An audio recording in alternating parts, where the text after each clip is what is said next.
अजमेर का एक जमीन कारोबारी जो बिना बताए कहीं गायब हो जाता है। उसके बाद उसके पिता प्रेमचंद थाने पहुंचते हैं, रोते बिलखते हुए पुलिस में एक एफआईआर दर्ज करवाते हैं। उसके बाद पुलिस जब पूरी तफ्तीश में लगती है तब अजमेर से करीब 400 किलोमीटर दूर एक मकान के नीचे दबी हुई उसकी लाश मिलती है। पुलिस उस परिवार को लाश सुपुर्द करती है और उसके बाद उस पूरे मामले की जांच पड़ताल में लग जाती है।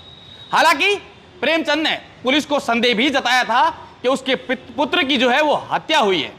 पुलिस ने तमाम पहलुओं से उस मामले की जांच पड़ताल की और आखिरकार जब मामला खुला तो पता चला कि वो किसी कुख्यात अपराधी की पत्नी और बेटे को लेकर भागा था और उसको लेकर उस कुख्यात अपराधी ने लोगों को सुपारी देकर उसकी हत्या जो है वो करवा दी।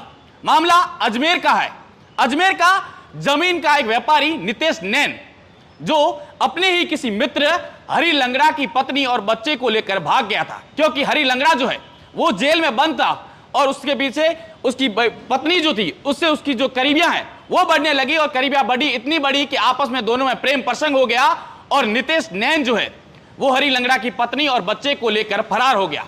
इस बात का पता जब जेल में बैठे हुए हरि लंगड़ा को पता चला तो हरि लंगड़ा ने जो है उसे मारने की प्लानिंग बनाई और उसने उसी नितेश नैन के एक मित्र मनोज से संपर्क किया और कहा कि इसे मौत के घाट उतारना है और उसके लिए तुझे मैं पैसे दूंगा।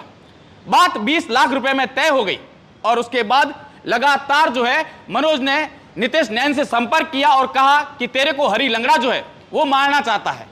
हरि लंगड़ा ने जब उससे ये बात की तो उसके बाद नितेश नैन ने भी सोचा क्यों ना मैं अपने पास हथियार रखूं ताकि मेरे पे जब हमला हो तो जवाबी हमला जो है वो मैं भी कर सकूं। उसने अपने मित्र मनोज से कहा कि मुझे कहीं से हथियार उपलब्ध करवाए। उसने कहा कि यूपी में फिरोजाबाद में कुछ युवा लड़के हैं इस प्रकार के बदमाश है जो हथियार सप्लाई का काम करते हैं, मैं उससे संपर्क करवा देता हूं और तू हथियार वहां से ले ले। जबकि नितेश नैन को यह पता नहीं था कि मनोज जो है वो उन यूपी वालों के साथ मिला हुआ है और वो हत्या की साजिश जो रच रहा है वो वही रच रहा है। उसके बाद वो मनोज के साथ अजमेर से अलवर की तरफ गया और वापस भी लौट आया, लेकिन उसे हथियार उपलब्ध नहीं हुआ। दूसरी बार मनोज ने उसे यूपी के फिरोजाबाद लेकर गया, वहां हथियार देने के बहाने उसने उसकी हत्या कर दी और एक मकान का कंस्ट्रक्शन चल रहा था, उस मकान के नीचे उसकी लाश दबा दी और बदमाश बेखौफ तरीके से घूमते रहे। उन्हें यह नहीं पता था कि पुलिस उन तक पहुंच जाएगी, वो इस हिसाब से पूरी मगन में घूम रहे थे। लेकिन पुलिस जो है उसके लिए कहावत जो कही जाती है कि पुलिस कितना भी शातिर अपराधी हो उसे ढूंढ कर जरूर लाती है। पुलिस ने मनोज को जो है डिटेन किया और उसके बाद उससे पूछताछ की। कड़ी पूछताछ के बाद मनोज जो है वो टूट गया और उसने कहा कि हाँ मैंने ही उसकी हत्या की है और हत्या की जो है सुपारी मुझे 20 लाख रुपए से हरि लंगड़ा ने दी थी।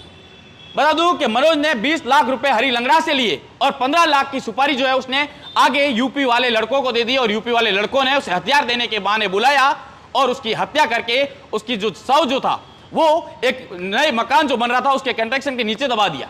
उसके बाद पुलिस ने मनोज और उन यूपी वाले लड़कों को पकड़कर वहां जो मकान बना हुआ था उसका फर्श तोड़वाया तो उसके नीचे से शव जो है वो बरामद किया गया।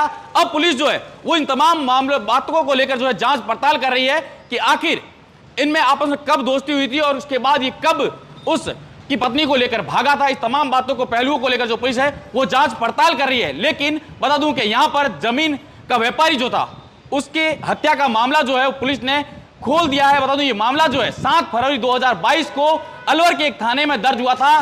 जो जिसकी हत्या हुई है उसने उसके पिता ने ये मामला दर्ज करवाया था और उसके बाद से लगातार पुलिस जो है इस मामले में छानबीन कर रही थी और आखिरकार पुलिस को अब ये सफलता जो है वो हाथ लगी है।